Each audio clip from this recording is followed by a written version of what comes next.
El Silabario, un podcast cultural. Bienvenidos. Bienvenidas y bienvenidos a un nuevo episodio de El Silabario. En esta ocasión nos encontramos nuevamente en el Complejo Cultural Los Pinos, la Casa de las Culturas de México, y estamos muy emocionados porque en esta ocasión tendremos la oportunidad de conversar con un cantautor y escritor sinaloense llamado David Aguilar, quien nos visita y va a estar conversando con nosotros acerca de su música. Qué gusto tenerte aquí. Me gustaría comenzar preguntándote, ¿quién es el David Aguilar? ¿Cómo te gusta narrarte? El David Aguilar es el nombre de mi proyecto artístico, musical. Pero bueno, puede ser el David Aguilar o David Aguilar. Soy un compositor de canciones, cantautor, cantante. A veces me veo a mí mismo como un cantante, un cantor, como también solía decirse más antes, cantor. O sea, una vitrina de canciones. Y así, o sea, yo me veo a mí mismo como alguien que busca la canción popular, particularmente la canción popular, pero que tiene una inquietud o un pie puesto en la tradición de canción de autor, que se conoce también, la canción popular, pero canción de autor en habla hispana, en castellano principalmente, aunque también uno bebe de influencias y artistas que también son del mundo anglosajón y de otros países. Yo, de hecho, como yo me nombro a mí mismo en cuanto a estilo, es canción libre. Okay. Porque muy es de libre. todo. Sí. Porque has incursionado en varios géneros, desde la trova latinoamericana, la música de banda, norteño, pero también tus canciones son mucha poesía. Yo creo que cuando uno escucha tus canciones, bien podríamos hacer a un lado la música y escucharte recitar, porque además es vasta en palabras, es vasta en texturas. ¿Cómo ha sido el camino que has recorrido como cantautor? Yo empecé como cantautor porque me flechó inicialmente la trova cubana, particularmente Silvio Rodríguez. Entonces, quise ser como él, quería ser como él. Que las canciones tuvieran elementos poéticos y que el uso de la guitarra tuviera cierta sofisticación también, que es algo que lo caracteriza a él. Pero de verdad soy cantautor por Silvio Rodríguez, por haber escuchado lo que él hacía, y luego, bueno, te va llevando el camino a conocer a otros o a otras cantantes, otras compositoras y compositores, como Violeta Parra, los rockeros, desde Joaquín Sabina, Charly García, pasando por los artistas brasileños, Chabuca Granda, particularmente Chabuca, Violeta, Chico Buarque, y bueno, acá en México toda la tradición de cantautoras y cantautores como María Grieber, que ahora estoy muy involucrado en su obra y estoy trabajando en algo de ella para rescatar su obra. José Alfredo, los boleristas. Entonces, mi trayectoria como cantautor ha sido buscar formas populares de distintas épocas y distintos lugares y tratar de absorber al máximo para yo hacer mi propia síntesis como artista y tener algo que ofrecer que sea en alguna medida que tenga algo de valor, no sé, ¿no? Y que con lo que yo me pueda sentir a gusto, ¿no? ¿Cuáles son las causas en las que militan tus canciones? ¿Crees que tienen militancia? Militan principalmente en el arte de la canción. O sea, hay mucha metacanción en mi composición. Después diría que en tiempos más recientes, al menos yo me siento con una inquietud social. Me gusta la causa de la igualdad. Me gusta las causas justas en general, ideas culturales que de pronto bajan y uno procesa y las trata de llevar a canciones. No creo necesariamente que un artista esté obligado, hay quien no lo hace y es una decisión, ¿no? Como del mismo modo que hay artistas que deciden no filtrar nada de su vida personal, ¿no? A mí me gusta ser transparente, o sea, que no haya ningún impedimento de pudor para poder escribir, ¿no? Entonces, pero las causas es eso, es el amor, la igualdad, la empatía, la sencillez, te diría. No sé si sea una causa, pero es una característica que me gusta pronunciar. En la idea de la sencillez, de no... Me siento muy naturalmente enemistado con la ostentación, con la acumulación. Lo mío ha sido muy natural, o sea, la manera en la que yo he buscado ser es muy consciente. Siento mucho placer cuando se ve ejercitada la sencillez, ¿no? Yo lo intento. Habrá para quien de pronto no fui sencillo y ni modo, ¿no? O sea, pero la idea de la accesibilidad, en la medida de lo posible, siempre me ha gustado. La accesibilidad, el hacer contacto con la mayor cantidad de pensamientos, de personas, sin importar los estratos y sin importar las posiciones sociales ni nada de eso, ¿no? Entonces me gusta esa idea. Un poco fantaseo yo con una sociedad alérgica a lo snob, ¿no? No me gusta, me siento inmediatamente, me enoja un poco el snobismo. No sé por qué. Creo que es una reacción natural que desde siempre he tenido, porque yo tengo muy en la cabeza y en el portapapeles constantemente que todo lo que se aleja de la mayoría de la humanidad no me gusta. Y ya sabes esto de la enorme brecha de desigualdad que existe con esto del 1%, cómo se ha acumulado la riqueza en el mundo en los últimos tiempos. Y entonces como que la pretensión de llegar a una posición económica que te aísle de la gran mayoría de toda la humanidad me parece arrogante. Entonces la mera pretensión de la acumulación de la riqueza no me gusta. Entonces todo lo que se deriva de ahí, incluidas algunas actitudes que podrían definirse como esnovistas, las rechazo también, ¿no? Digo, no sé cómo explicarlo más, pero tiene que ver con eso. Y sobre todo lo estoy comentando porque últimamente me interesa mucho plasmarlo en las canciones también. La idea. Llevas ya muchos años en la Ciudad de México trabajando desde acá y desenvolviéndote dentro de el ámbito cultural que se gesta en esta ciudad. Pero ¿cómo se hace presente Sinaloa en tu trabajo y qué significa Sinaloa en tu trayecto? Significa principalmente una vena musical, porque me gusta mucho la música norteña, la música regional mexicana, particularmente todas, ¿no? Pero en las que más he incursionado, podría decir, es en la música ranchera, en la canción ranchera, en la música de banda. Bueno, aunque la música de banda no es un género como tal musical, sino que es un formato que toca música norteña, polcas norteñas. Aunque últimamente ya quizás es un género, me quedo pensando ahora, porque hay muchas fusiones recientes en la música, ¿no? Pero mi contacto con Sinaloa tiene que ver con la cultura campirana. Yo no nací en el campo, nací en la ciudad, en Culiacán, pero siempre me he sentido en contacto, atraído a lo rural, al campo, al mar, a los pescadores, a la sierra.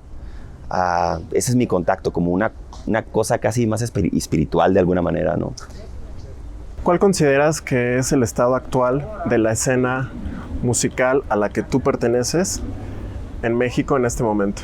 Yo empecé primero en la escena de los trovadores en México y estuve varios años ahí. Era una escena más independiente, llena de foros pequeños y un circuito muy establecido también.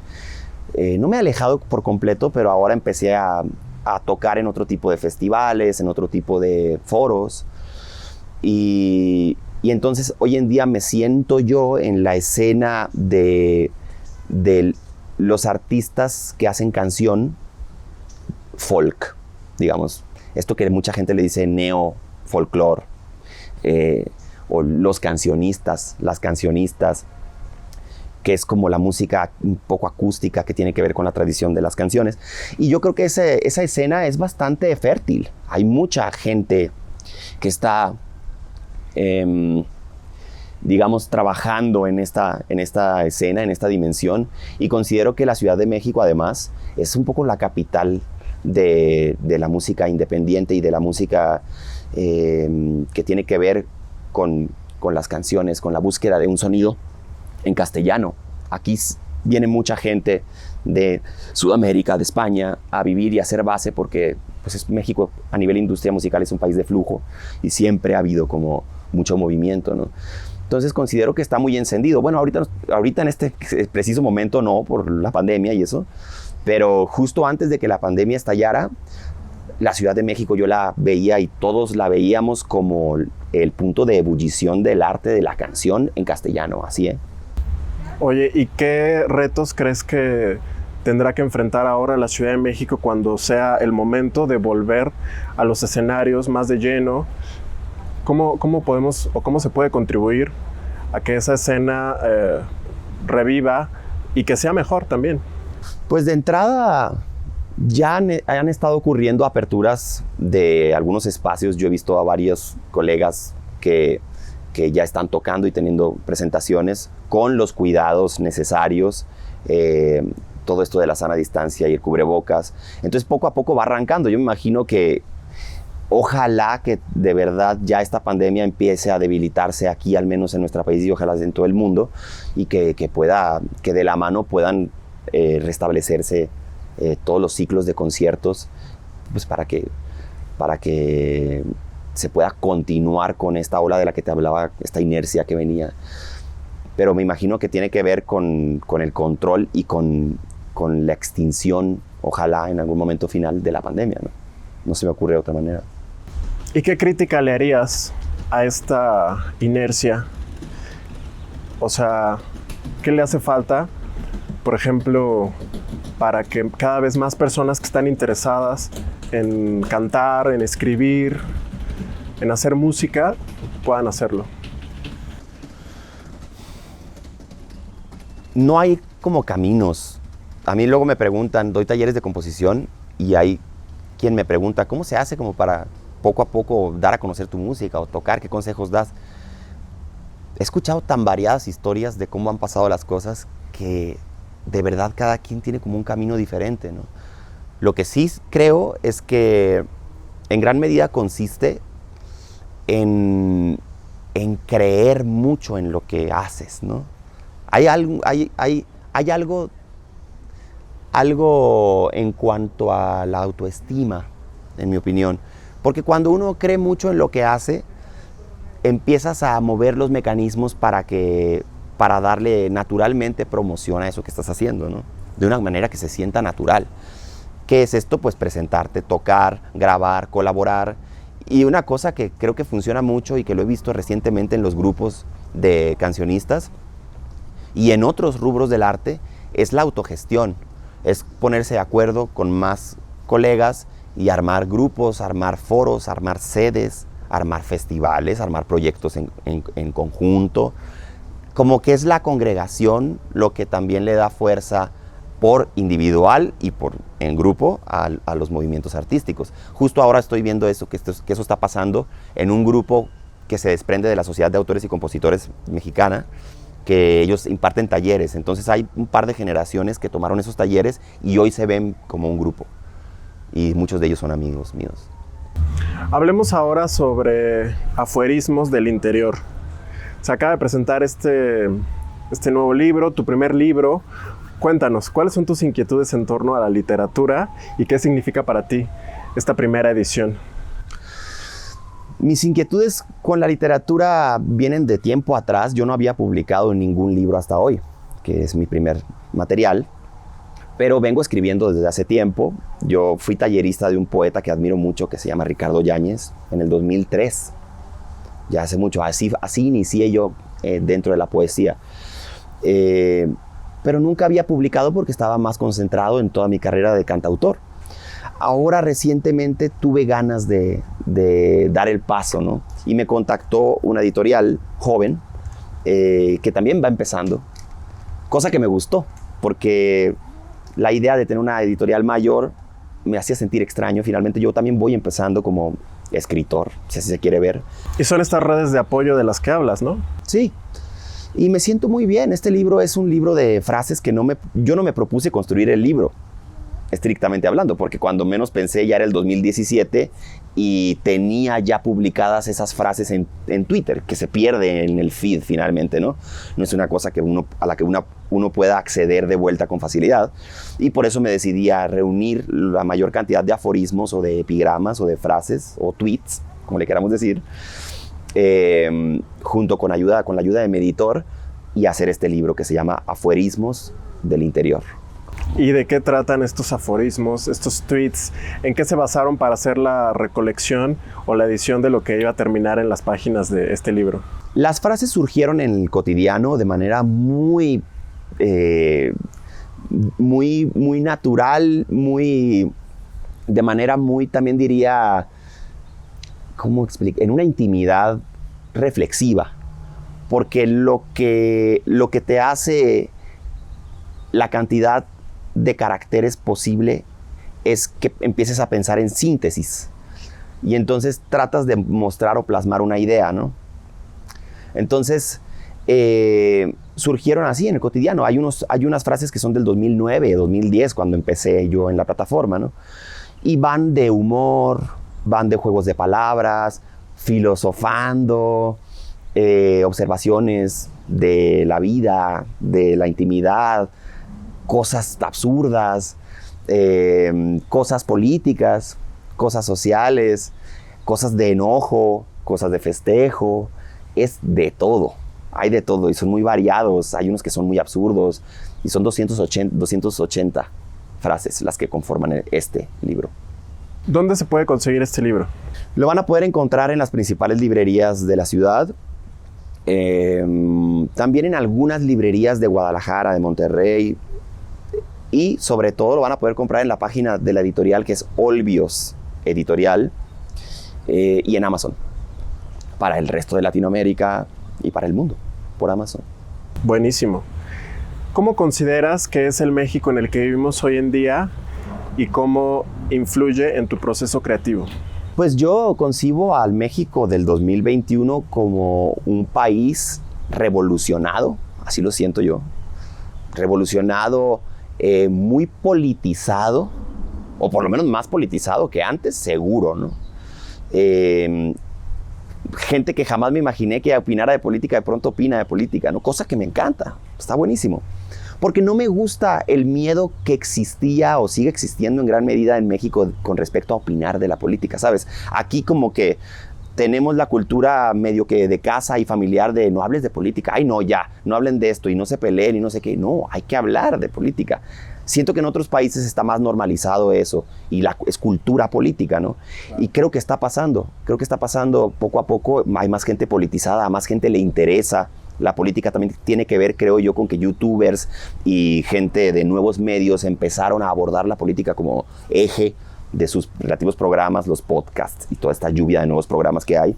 Entonces veo al México de hoy como convulsionado, revolucionado, que va hacia algún lugar, ¿no? Yo sí creo que está moviéndose, ¿no? Y también la maquinaria política del país, o sea, los poderes, los veo rechinando a veces, el poder judicial con respecto al poder legislativo, veo que hay desencuentros, al mismo tiempo que encuentros, pero eso es positivo, o sea, en resumen diría que veo movimiento político y social, hay muchas cosas que están pendientes y que ojalá se encuentre el camino para empezar, aunque sea a solucionarlas, como todo lo que tiene que ver con la violencia, lo que tiene que ver con la pobreza, aunque a mí me gusta de base, aprovecho para decir, y por eso me considero obradorista, porque me gusta la idea de base de tratar de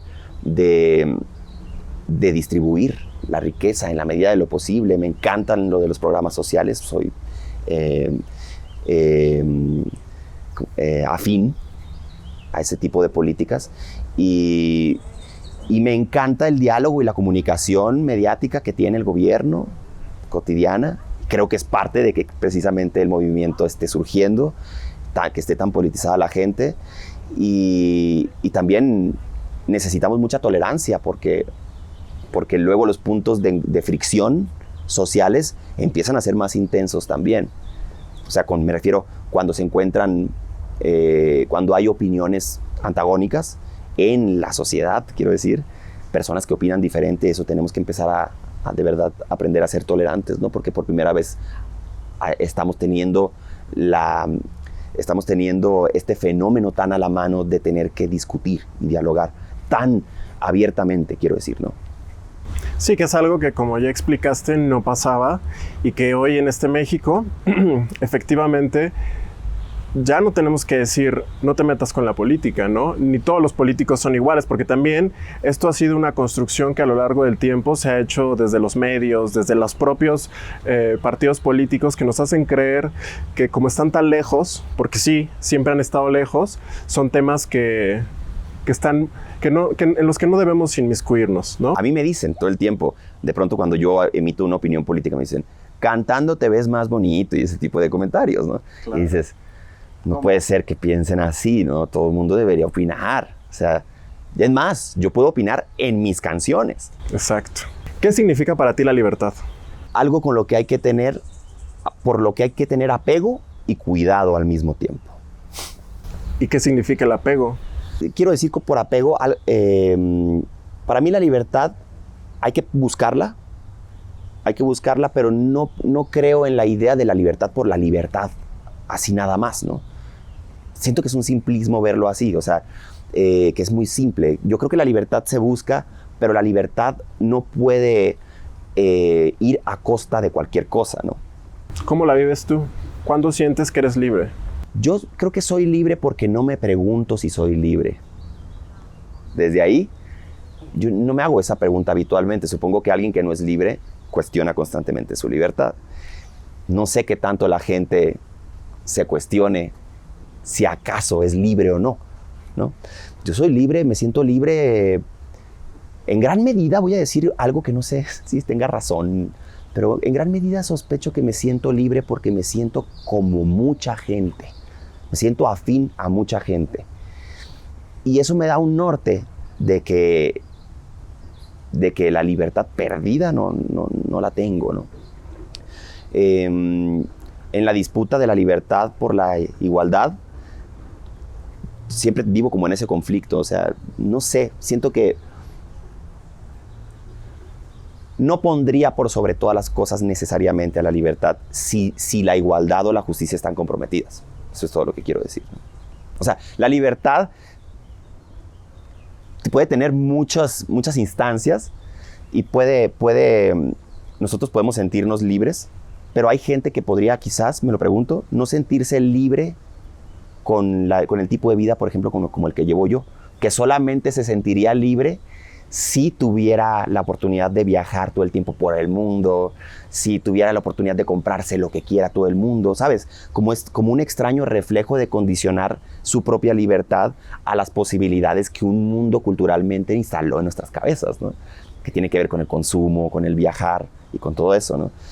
Entonces, por eso digo que hay que tratar el concepto de libertad con cuidado, porque luego es en nombre de la libertad todo y siento que tiene que cuestionarse la libertad. ¿Qué es? ¿Qué tanta libertad y por qué es necesaria? Y en el sistema de valores, no sé si tenga que ir hasta arriba la libertad, porque yo prefiero la justicia. Por ejemplo, así de bote pronto, en un sistema de valores jerárquico, yo tengo encima la idea y la noción o la ilusión, si queremos decir, de justicia hasta arriba. Si que esto sea posible implica que la libertad esté a la par, ok. ¿Con qué sueñas actualmente? ¿Tienes sueños? ¿Persigues tus sueños? ¿O ya es como algo que tampoco tienes en un pedestal como la libertad, por ejemplo? La cosa que más me importa en lo personal es el contacto. El contacto con la gente. O sea, yo lo que siempre quise es no sentirme solo, no vivir solo. No vivir, o sea, como siempre me he imaginado, es como parte de un engrane, de un cuerpo social, un ente mental. Me gusta sentirme parte, no me gusta sentirme separado, ¿no? Entonces, sueño con que puedo, en lo personal, que puedo seguir trabajando y haciendo contacto, generando ideas, escuchando, aprendiendo. El aprendizaje es una cosa que es como mi agenda. Aprender, ¿no? La idea de aprender cosas puntuales que uno va identificando que le interesan. Y el sueño ya que no tenga que ver con lo personal, pues es esa, quizás la idea de de la existencia cada vez mayor de la justicia, de las cosas utópicas. Así lo veo, como que un mundo, que el mundo pudiera ser cada vez mejor, ¿no? No tengo muchos más sueños que eso. Muy bien. ¿En qué estás trabajando en este momento? Bueno, acaba de salir esta compilación de aforismos, pero ¿qué viene después? ¿Te ha servido la pandemia? ¿No te ha servido? ¿Ha detonado tu proceso creativo? ¿O más bien decidiste hacer una pausa? ¿Qué va a pasar cuando termine la pandemia? Para el David Aguilar. Yo ahora estoy trabajando en un proyecto que es un homenaje. No quiero hablar ahorita necesariamente de él porque lo estoy cocinando apenas, pero es un proyecto que me va a llevar tiempo. Estoy por sacar un álbum nuevo de canciones inéditas, a guitarra y voz, un álbum muy íntimo, producido por Adán Jodorowsky, mi amigo Adán, y estoy con lo del libro que acaba de salir, Aforismos del Interior. Quiero hacer un álbum musical de canciones de mi padre. Ya es una cosa personal que yo quiero hacer este año también. Ya empecé. Y estoy produciendo a otras artistas. Acabamos de producir un álbum recientemente también, que ya está por salir. Entonces estoy trabajando mucho en eso. En producir música de otras personas. En lo de mi libro y en el disco que viene. Bueno. Y la pandemia me ha detonado... Yo creo que me ha organizado en el tiempo de una manera más concreta. De pronto, cuando reflexiono sobre todo el año que acaba de pasar, he trabajado mucho más a nivel creativo, ¿no? O sea, a nivel construcción en mi casa, he trabajado más y bueno, tiene sentido porque como he viajado mucho menos y he salido mucho menos a tocar, he estado más en la casa y me ha detonado un área nueva de inspiración que tiene que ver con caminar por la ciudad. Es una práctica que tengo muy a la mano recientemente. Camino sin dirección a veces por la ciudad 2 horas, así de que me voy a donde sea y voy escuchando audiolibros o música o nada y simplemente voy observando y se me ocurren canciones, se me ocurren poemas. Es como algo que va muy de la mano de mi quehacer artístico, el caminar, y siento que se desprende de la pandemia porque la pandemia en mi caso funcionó como... me hizo abrazar a la soledad de una manera que es bonita, que no es fea. Entonces la estoy capitalizando artísticamente. Muy bien. Pues muchas gracias, David. Qué gusto conversar contigo. Igualmente. Estaremos atentos sobre este nuevo álbum y sobre todo lo que estás haciendo. Y también, pues estamos ansiosos de que vuelvas a tocar y que tengamos esta posibilidad de encontrarnos, de vernos, de escucharnos. Seguro hace falta. Claro que sí. Ojalá que pronto se pueda hacer algún concierto y que podamos seguir disfrutando como antes. Perfecto. Pues esperemos que se dé pronto y nada, el mayor de los éxitos con esta nueva producción literaria. Seguramente está divertido. ¿En dónde te encuentran en las redes sociales? ¿Cómo se pueden contactar contigo? @el David Aguilar. Así estoy en Twitter, en Instagram, en Facebook. Ahí me pueden contactar. Si me escriben, sí. Ahí. Buenísimo. Pues gracias David. Gracias a quienes nos han escuchado o quienes nos están viendo a través del canal de YouTube de la Secretaría de Cultura, así como de la página de Facebook. Les recuerdo que todos los episodios del Silabario ya se encuentran disponibles también en Spotify y en contigoenladistancia.cultura.gov.mx. Yo soy Ángel Conto, gracias y hasta la próxima. El Silabario, un podcast cultural. Gobierno de México.